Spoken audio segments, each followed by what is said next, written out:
la fin du parcours commun, Andruet est en tête avec 1 minute 44 secondes d'avance sur Anderson. La véritable compétition se fait jour entre les pilotes français eux-mêmes. On leur a demandé de gagner, ils feront mieux encore en improvisant une véritable course dans la course.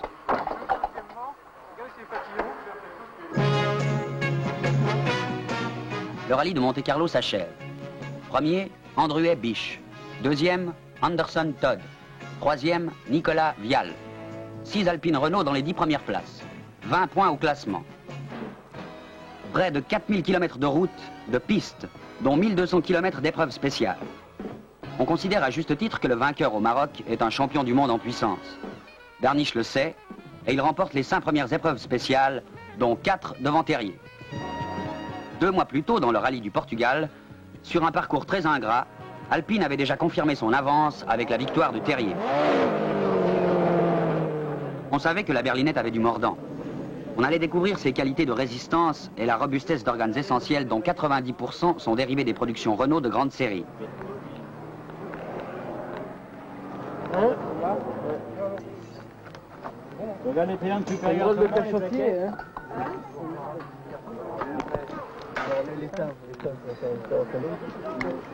Dans cet enfer du Sud, la suspension, les freins, la boîte de vitesse, l'embrayage, le circuit de refroidissement, la direction des Renault 12 ou 16 qui équipaient les Alpines ont tenu.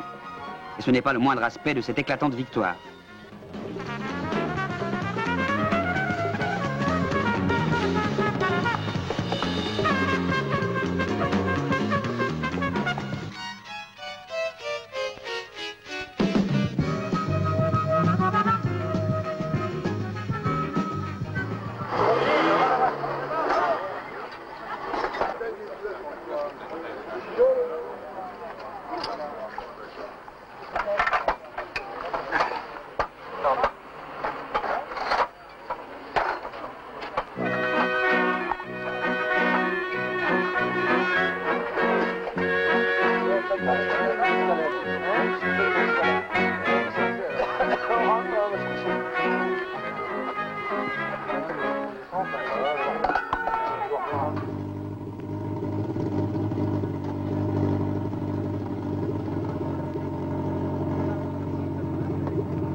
Alpine Renault terminera l'Alpenfahrt autrichien avec 112 points au classement.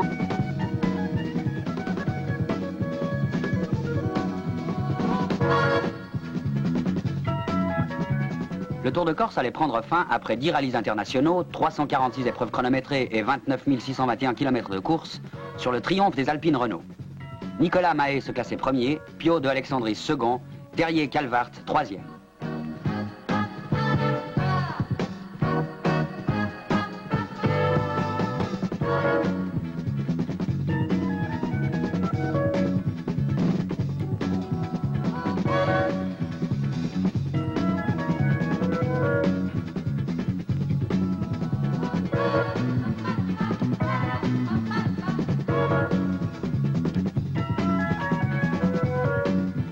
Cinq voitures bleues dans les 6 premières places.